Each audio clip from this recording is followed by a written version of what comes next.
couldn't sleep the other night, still adjusting to new medication and so on.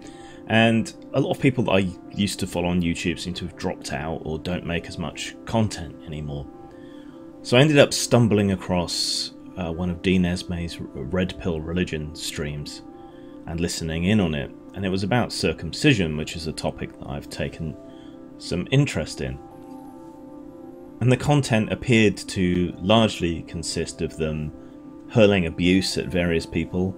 I think they were commenting on Sargon's video on the issue, and screaming Sieg Heil for some reason. I don't know why. Everyone with a lick of sense knows that the Nazis were religious, primarily Christian, so I don't quite know where they were going with that. But they didn't seem to have any actual argument for circumcision other than argument from tradition, which is a logical fallacy, and my holy book, which obviously doesn't really count for much.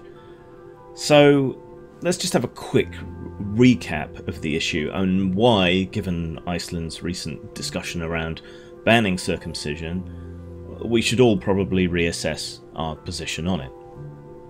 Now, there's no real argument in the developed world, in the first world, about female genital mutilation. We all consider it, by and large, to be a barbaric and horrific practice, and it is banned in pretty much every first world nation, and enforced, not as enthusiastically as it should be perhaps, but it is legally enforced. People go to prison for doing it.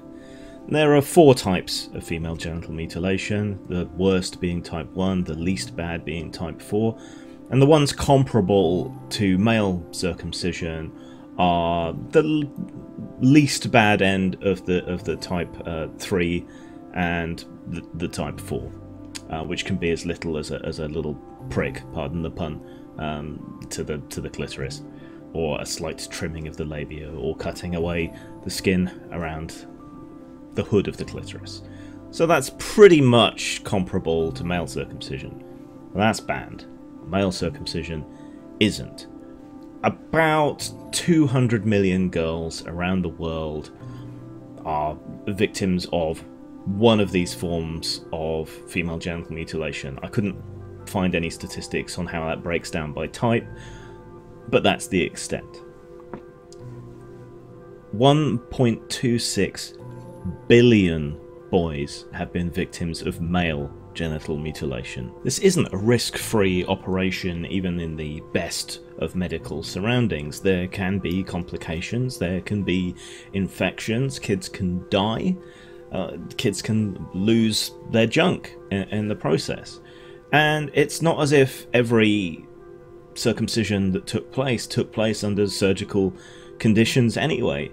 More traditional methods are much more risky, particularly for infection. Kids have been given STDs by rabbis and other infections, and some places it's still done with a sharp rock. You know, it's not as if it all takes place under surgical conditions, and it's not like it's entirely safe there anyway. So it's an unnecessary risk on an unnecessary surgical procedure that causes harm in the moment to the child. You know, a baby, unlike an early stage fetus, can actually feel pain, and there may be long-term effects, psychological effects as well, from what has been done to them. You know, you might be happy with your helmet. Stippy! I'm so happy! But that doesn't mean that everyone else is as happy as you might be with it. And they never got a choice. This was something that was imposed on a child. And why, really? In America, the tradition largely seems to stem from the more puritanical end of America's Protestant Christian tradition as a kind of anti-masturbatory measure, as opposed to decrease the amount or something. I'm not quite sure how that works. Maybe it was something like, you so much as touch your penis and we'll be back for the rest. I don't know, maybe that's what it was. But we know masturbation's harmless, so that doesn't really stand to scrutiny now, does it? Or there's an excuse to mutilate an infant that isn't even at the sexual stage of their life. There's religion, and that's always a thorny issue, because people demand their religious freedom, and they should have their religious freedom, but then that's now in conflict with the freedoms and rights of the individual not to be harmed. And that's a primary ethical concern for a physician, do no harm. So they really shouldn't ethically be doing something like this to a child, and as a society we shouldn't be allowing something like this to be done to a child. And it's not like these religions stick to all their traditions anyway. You know, Jews and Christians and even Muslims living in Western nations already subsume many of their traditions to the law of the land, you know, and no longer stone homosexuals or adulterers to death, for example. So they're capable of acting civilized and overriding these religious commands that they have been given when necessary.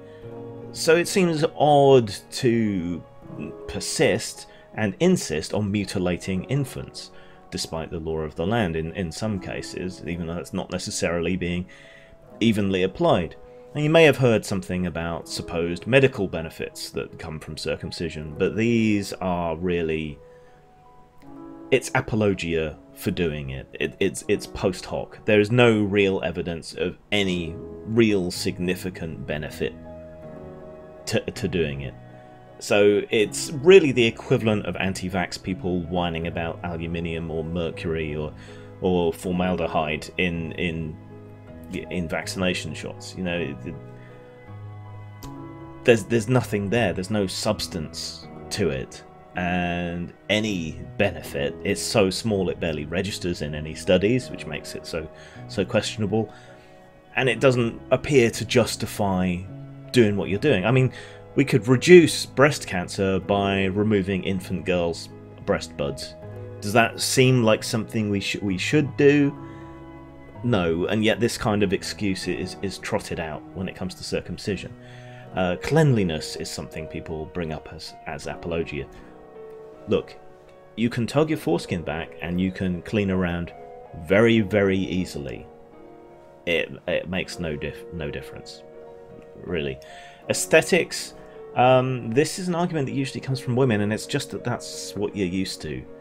And you know, people complain about cosmetic surgery to please men. That's an imposition and it's sexist and wrong.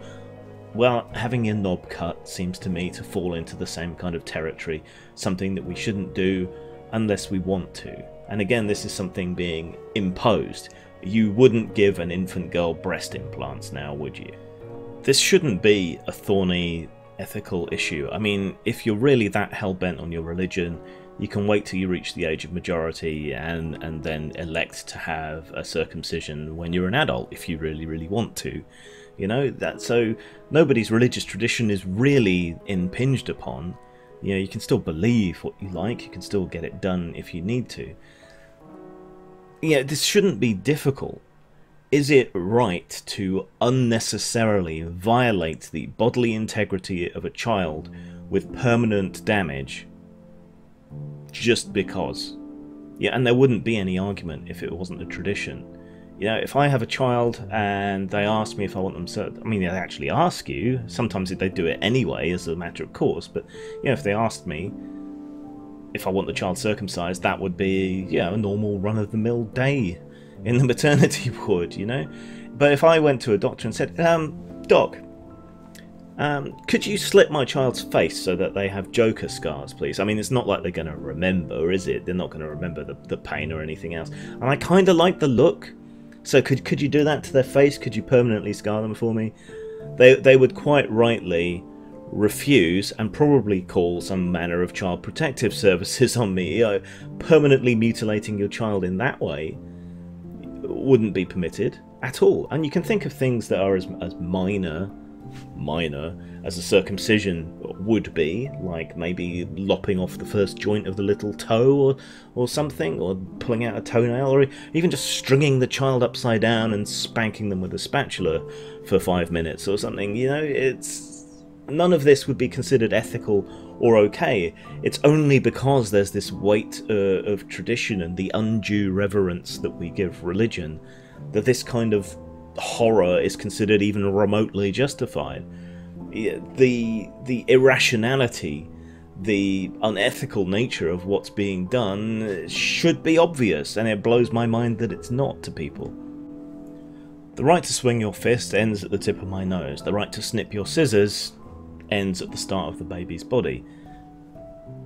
Many medical groups, medical societies have come out saying that this shouldn't be done. The Canadian Pediatric Society says that when there's no medical necessity, it really shouldn't be done. The Royal Dutch Medical Association says it shouldn't be done. The Royal Australasian College of Physicians says it shouldn't be done. The British Medical Association says it shouldn't be done. The German Association of Paediatricians says it shouldn't be done. And medical organisations from Belgium, Finland, Norway, Slovenia, South Africa, Denmark and Sweden have all gone on record saying that it shouldn't be done. Across Scandinavia, it's a sort of joint statement that this shouldn't be done. You know, these are all panels of experts, as much as that's maybe an appeal to authority. These are people who know what they're talking about, who understand medical ethics, who set guidelines for those ethics across their country, and they are all united in saying that this shouldn't be done. The law is lagging behind. Iceland's going ahead.